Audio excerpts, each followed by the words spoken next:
That was just comprehensive. Super impressive. But we know they're a better team at the Gabba than they are away from the Gabba. So I guess it shouldn't be a complete surprise. I thought Richmond would be a lot more competitive than that.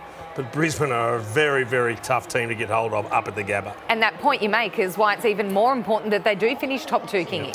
Yeah, or just win that first final. Wherever they play, just win that first final. If it is to be at the MCG or at Adelaide Oval, who cares? Their game is in great order. We've talked a lot about Brisbane last season versus this season. They're a better model right now than what they've been.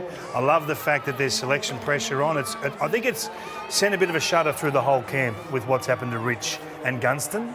And now they're getting a better defensive effort and a better defensive attitude running through their 23. And the numbers are stark, which gives them, in my opinion, Joey, a real opportunity this year whereas there's been vulnerabilities in the past. And that's the key for me, Kingy. We know about Brisbane's offensive firepower. It's been the same for a number of years. What has let them down come finals time has been that defensive resolve about them when they play it against another really strong club. And I'm pretty impressed that they've backed it up again. I mean, last week it was a strong performance against St Kilda away from home to keep them to 56 points and 43 entries against. And now they've done it against another team who were in really good form as well. And to keep them to 38 entries against, I think that's the big improvement in the Brisbane Lions this year. A nice percentage boost as well, which could prove useful at the end of the season. They've got the West Coast Eagles at the Gabba next week, so look out. But for Richmond, it is a blow. It's a savage blow, given that they're knocking on the door of the 8.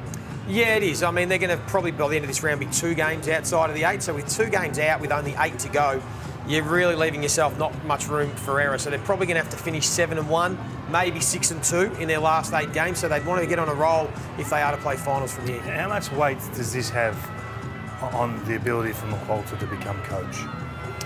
I don't think we're going to read too much into one performance. You're playing a top 4 team, interstate, at their home turf. You're going to have some of these. I mean, we didn't think he could wave a wand and all of a sudden restore Richmond to what they were. It's a big margin. But you want to see the competitiveness. I get that. But I think you're going to be excused 1 or 2 performances of this nature while you're tinkering and trying to change a few things up. So you compare to last year, and a couple of young players that they're not having massive numbers, but they're doing a few nice things. Will Ashcroft, we know the potential he's got. He did some lovely things tonight. Darcy Wilmot as well. These are young stars that are going to help them take that next step. Yeah, Fletcher's the other one. I mean, Faye spoke about 3 teenagers they're playing tonight, and I think that's the point Kingy was making. Having a name doesn't get you a game. So we're going to pick on form, and if we've got some good kids, well, we'll play them because they're getting, I think, a great education playing alongside these senior players, and what Ashcroft is learning off Lachie Neale is invaluable, and you can see the way he's starting to handball and work his way through traffic. There's a bit of Lachie Neale about it. Yeah. I'm sure they're working hand in hand. I love the conversation around Ashcroft.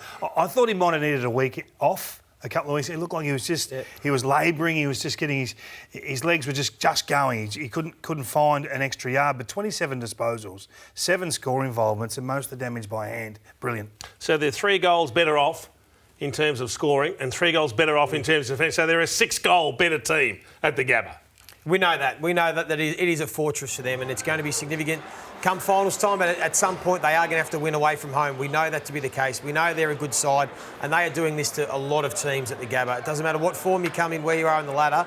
They put you to the sword. They love it. They play the ground really well, and they've got a good supporter base, and they're on fire.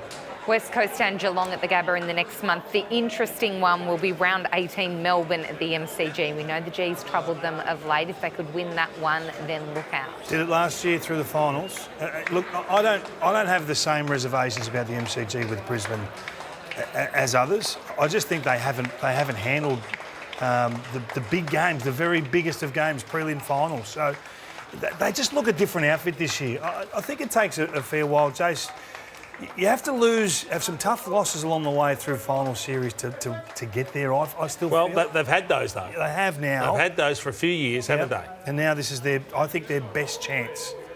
Their spark players are playing great footy. I mean, wherever you look, they've got guys in good form. They won't fear going to the MCG. In fact, I think they'll look forward to that because they want to get a few of those games under their belt, try a few of those conditions interstate and make sure that they can carry the confidence they've built at home into the away games. Brisbane were outnumbering at all contests all night. Yeah, Richmond were off, so we've got to put that in the context. But I just looked at this one here. This is one-on-one outside of 50, so Brisbane forward line, and one-on-one inside. So it's basically 1v1 everywhere. Look at this. So the ball comes out, and they try a little funky handball back into the middle. Didn't work. All of a sudden, it's 8v4. And this was the case all night. And I thought McKenna was really good. He played well. And knocking that through. He had a great night. But you can just see how quick they explode to get there to outnumber. It was plus 12 contests in favour of Brisbane in general play. And it's basically a game of outnumber. That's what we're playing with AFL football at the moment. How quickly your extras can arrive. And I thought they were first class tonight.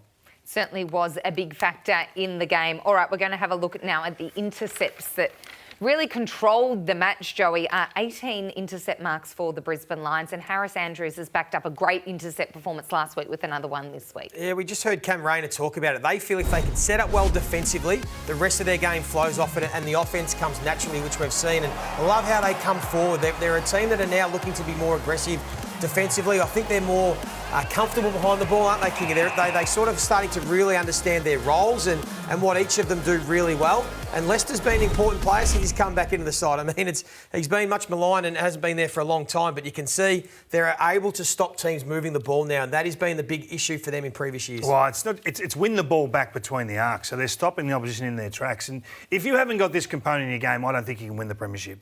You can't defend in your defensive 50 against the high-quality teams at the pointy end. So that number of 48 intercepts is huge for them. They haven't... Last week against the Hawks, or 2 weeks ago against the Hawks, it was 26. So it just shows you how much attitude is involved with this. I thought that was their best performance for the year. Moving on to Jason's favourite topic, and that is ruckman. Jace. The Big O, a watch on him. We discussed it pre-game. Chris Fagan discussed it pre-game.